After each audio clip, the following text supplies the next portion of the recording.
Bleed dogs. It's a dog. A gross, rotting, blood-soaked dog. And it might be the most mechanically broken enemy in the base game. These dogs show up in areas like Mogwin Palace, and they inflict hemorrhage buildup on every single bite. That alone would be annoying. But here's the thing.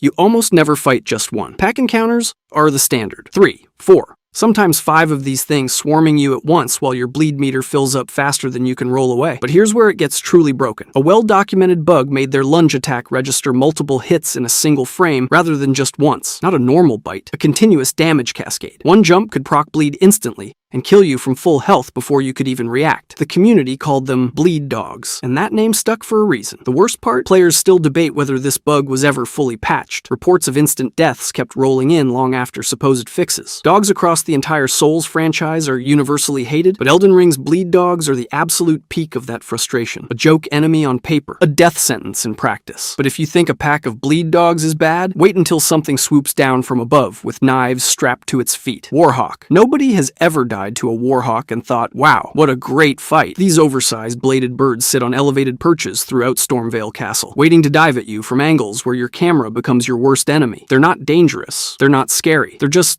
annoying, and they know it. Here's the thing about warhawks. Their health pools range from 176 HP at the Divine Tower all the way up to 1,656 HP in the mountaintops of the Giants. That's the same enemy requiring wildly different levels of commitment to kill depending on where you find it. A light breeze kills the early ones. The late game versions take actual effort. And for what? 0 reward, 0 satisfaction. But here's where it gets truly insulting. Warhawks are technically parryable on their melee attacks. You'd think that means you can punish them, right? Wrong. You cannot riposte them after a successful parry. Let that sink in. You nail the timing, you hear the parry sound, and then nothing happens. They're one of the few enemies in the entire game where landing a parry is functionally useless. It's like the game is mocking you for trying to engage with its own mechanics. Community's response to all of this? Skip them. Use fire. Throw knives from a distance. Nobody recommends actually fighting warhawks, honestly. And that tells you everything about how well this encounter was designed. When the universal advice is don't interact with this enemy, you've created something that isn't challenging. It's just tedious. Reliably, consistently tedious across every single playthrough, but at least warhawks are easy to ignore. The next enemy on this list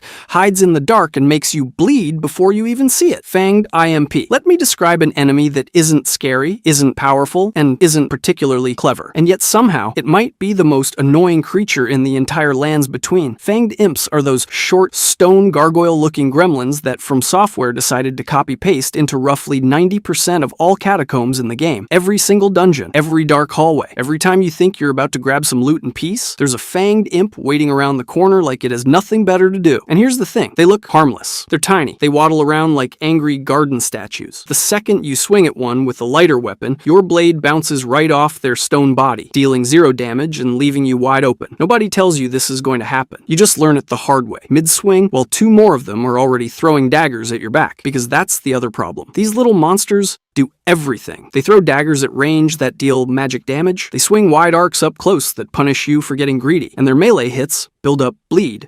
Tiny stone gremlin. Make that make sense. But the real frustration isn't any single encounter. It's the sheer volume. Fighting one fanged imp is mildly annoying. Fighting your 47th fanged imp in your 12th catacomb is soul-crushing. They're the Elden Ring equivalent of that coworker who isn't a threat to your job but is somehow always at the coffee machine. Always in your way, always making your day slightly worse just by existing. They don't kill you through difficulty. They kill you through cumulative resentment, and that's almost harder to forgive. But at least fanged imps are small. The next enemy on this list is significantly larger, significantly uglier, and significantly more interested in grabbing you with its fingers. Finger Creeper. There's something deeply wrong with an enemy that's literally just a giant severed hand crawling toward you. Finger Creepers are From Software at their most unhinged because they took a concept that belongs in a horror game and dropped it into an action RPG with 0 warning. And the worst part? They're not just creepy. They're genuinely lethal. Your first encounter with these things is probably Korea Manor, where they're hiding underground with only their fingernails poking above the surface. You walk over what looks like slightly uneven ground, and suddenly a massive hand erupts beneath you like something out of a nightmare you'd be embarrassed to describe to a therapist. This isn't a glitch or a random spawn. It's intentional. The devs placed them specifically so you'd walk directly over them without noticing. But here's where it gets worse. One variant wears a gold ring on its finger and fires tracking gravity orbs that lock you in place. You can't move, you can't roll, and while you're standing there helplessly, the hand closes the gap and grabs you. That grab attack can one-shot players even at high vigor. It's not a scare tactic, it's a death sentence with extra steps. Now, the community figured out that fire damage stuns finger creepers for several seconds, throw a fire pot, swing a fire weapon, and they curl up like a spider on a hot stove. Problem solved, right? Except the stun doesn't always trigger. You hit them with fire, expecting the recoil animation, and nothing happens. They just keep crawling. Players doing exactly the right thing still get punished because the mechanic is inconsistent. That's what makes finger creepers uniquely frustrating. Most horror enemies in From Software games are atmospheric but mechanically simple. These are both terrifying and dangerous, and the one reliable counter sometimes just decides not to work. You can't even trust the solution. But at least finger creepers announce themselves eventually. The next enemy on this list doesn't give you that luxury. Lesser Kindred of Rot. Let's talk about an enemy that can kill you before you even start playing. That's not an exaggeration. The Lesser Kindred of Rot, those insect-like multi-armed glaive wielders scattered across Caelid and other rot-infested regions, have a documented ability to end your run on the very first frame of an encounter. And I mean the literal first frame. Here's how it works. You walk through the boss fog gate, screen is still loading in. Maybe you're summoning a spirit ash. Doesn't matter. The Pest Threads attack fires the instant you cross that threshold, and it hits for enough damage to one-shot most builds before your summon animation even finishes. You're dead before you can press a single button. That's not difficulty. That's a jump scare with a death screen. But even if you survive the opening ambush, good luck recovering. These things spread scarlet rot in wide area denial patterns while chaining multi-armed combos that stunlock you out of every defensive option. Rolling doesn't help because the next swing catches you mid-animation. Blocking doesn't help because the rot buildup ticks through your shield. Backing up doesn't help because the threads have absurd range. You're just stuck in a blender with zero recovery windows. Here's where it gets complicated. If you're running a faith build with holy damage, these enemies basically melt. A couple of incantations and the fight's over in seconds. If you're playing a standard melee build, the encounter feels genuinely punishing, borderline unfair. That's a difficulty gap wide enough to suggest the encounter isn't actually balanced. It's just wildly variable, depending on your build. The community debates whether the Kindred are overtuned or just punishing to specific playstyles. But here's the thing. Dying before your summon finishes appearing tends to end most debates pretty quickly. It's hard to argue skill issue when the game killed you before it let you play, but at least the Kindred give you a fog gate warning. Next enemy doesn't even give you that courtesy. Abductor Virgin. Up until now,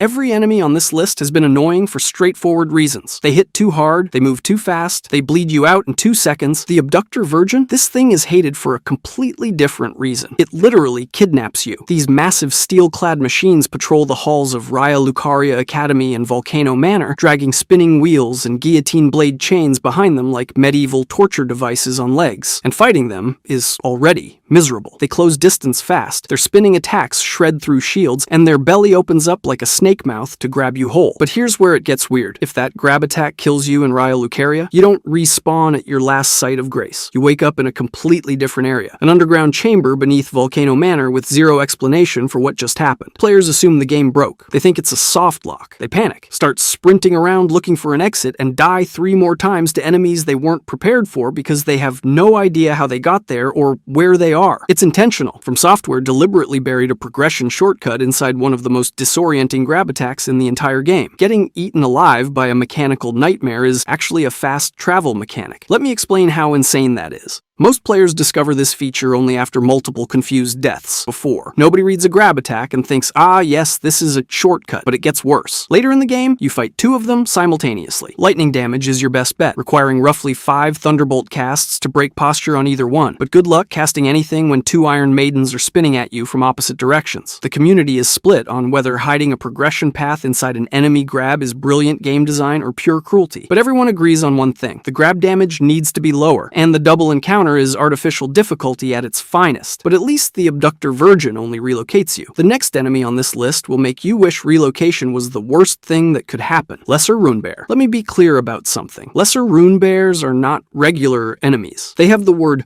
lesser in their name, and that is a lie. These things are bosses, full stop. They have boss tier health pools, boss tier damage, and boss tier aggression, but the game drops them in open fields and random caves like they're just another creature roaming the lands between. They are not. Here's what you're actually dealing dealing with. A lesser runebear's health ranges from 1,196 all the way up to 9,329, depending on where you find it. That means the exact same enemy, the exact same model, can either be a tough fight or an absolute war of attrition that drains every flask you own. And the game gives you zero indication of which version you're about to face until you're already committed. But the health isn't even the real problem. The real problem is the charge attack. Lesser runebears have an instant lunge that has virtually no wind-up animation. By the time you see it happening, you're already getting hit. There is no reaction window. You either had preemptive spacing or you're eating the full damage. That's not difficulty. That's a coin flip. And before you think I'll just hop on torrent and kite it, no, you won't. Lesser runebears can outrun your horse. A massive, lumbering beast covered in glowing runes is somehow faster than your spectral steed at full gallop. So you can't dodge the charge reliably, and you can't outrun it. Oh, and there's a special variant in the Consecrated Snowfield that has an extended moveset beyond the standard pattern, because apparently the base version wasn't punishing enough. Community has essentially settled on one viable strategy for non-optimized builds. Sleep. Hit it with sleep status. Walk up to the head. Land a critical hit. Repeat. That's it. That's the counterplay. The fact that putting the enemy to sleep and cheesing critical hits is widely considered the only reliable approach for a regular overworld mob tells you everything you need to know about how poorly balanced this thing is. Every encounter with a lesser runebear feels the same. Exhausting. Thrilling, not rewarding, just a long, draining ordeal against something that has no business being a field enemy. But at least a runebear is just one big angry creature. Wait until you meet the enemy that teleports, poisons, and hits you with 12 arms simultaneously. Royal Revenant. Elden Ring spends dozens of hours teaching you one core skill. Watch the enemy. Read the animation. React to what you see. The Royal Revenant punishes you for doing exactly that. These grotesque, multi-armed amalgamations look like someone fused a spider with a corpse pile and then gave it the ability to teleport, appear as field bosses in tight, claustrophobic arenas. And the moment the fight starts, you realize something is fundamentally wrong. You can't read them. Nobody can. The community has described their combos as universally unreadable, and that's not an exaggeration. Their multi-armed flurry attacks come out so fast and from so many angles that your brain physically cannot process what's happening in real time. But here's where it gets worse. The teleportation has two completely different variants. One is an instant vanish, where they disappear and reappear behind you. The other is a ground phase movement, where they sink into the floor and emerge at a new position. Each one requires a different dodge timing, and you have to commit to your response before you can even confirm which variant they're using. That's not reaction-based gameplay. That's a coin flip with your health bar. And while you're trying to survive the base combo, they're also poisoning you. The rapid multi-armed attack chains build poison status during the flurry itself, so you're dealing with overlapping threats simultaneously. Dodge the combo wrong, you die. Dodge it right, but eat the poison, you're on a timer. The arenas are so tight that rolling away barely works. Pushes you toward shield use. Except passive play gets punished even harder because their multi-hit chains shred stamina in seconds. Here's the thing. There's actually a hard counter to Royal Revenants, and it's one of the funniest design choices in the entire game, the heal incantation. Yes, the basic healing spell. Cast it near a Royal Revenant, and it deals roughly 50% of their maximum HP as damage. You literally heal the enemy to death. It's deeply counterintuitive.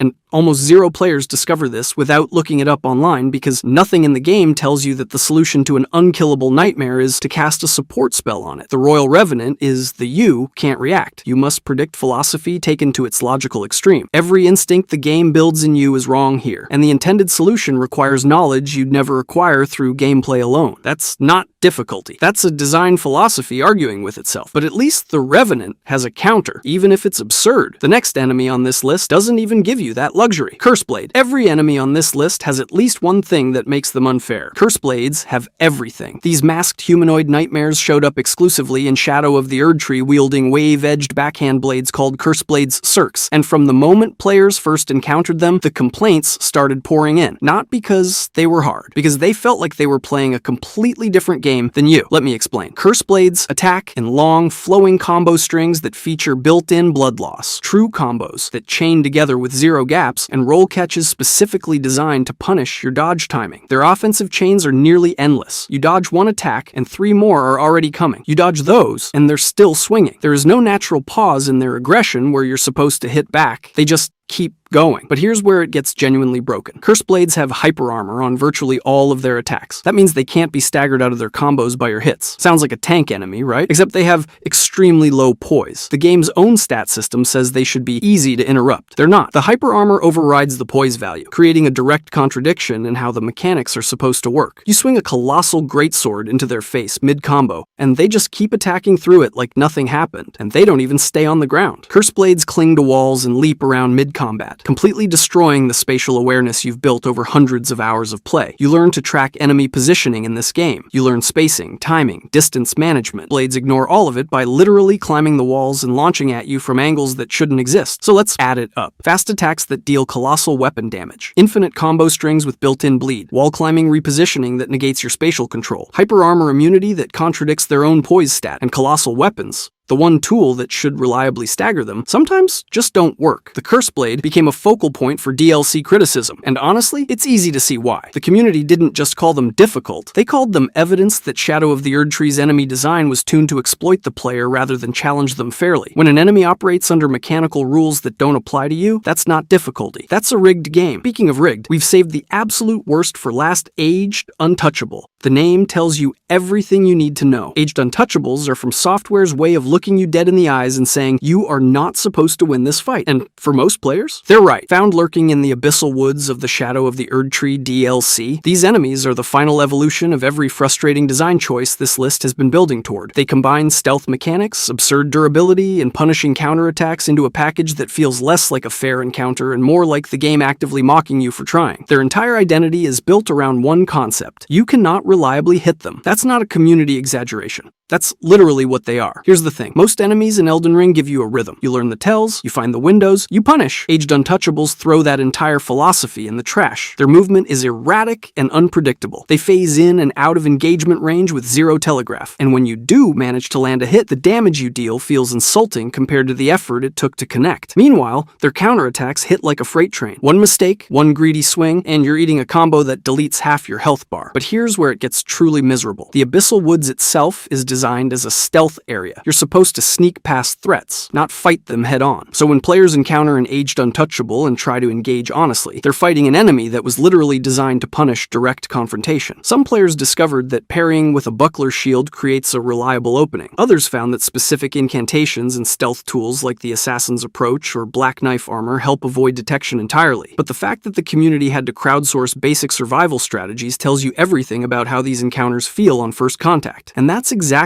why they closed this list. Every enemy we've covered represents a different flavor of misery. Blistered Strays broke the game's own damage rules. Royal Revenants removed your ability to react. Cursed Blades rewrote the combat system in their own favor, but Aged Untouchables? They took the name literally. From Software created an enemy so deliberately hateable, so perfectly designed to make you suffer, that it became iconic. Because it's a good fight. Because it's a shared scar. Every player who walked into the Abyssal Woods has the same story. And somehow, that makes it legendary. If you enjoyed this video and want to see every Elden Ring Night Farer explained, the video on the screen now.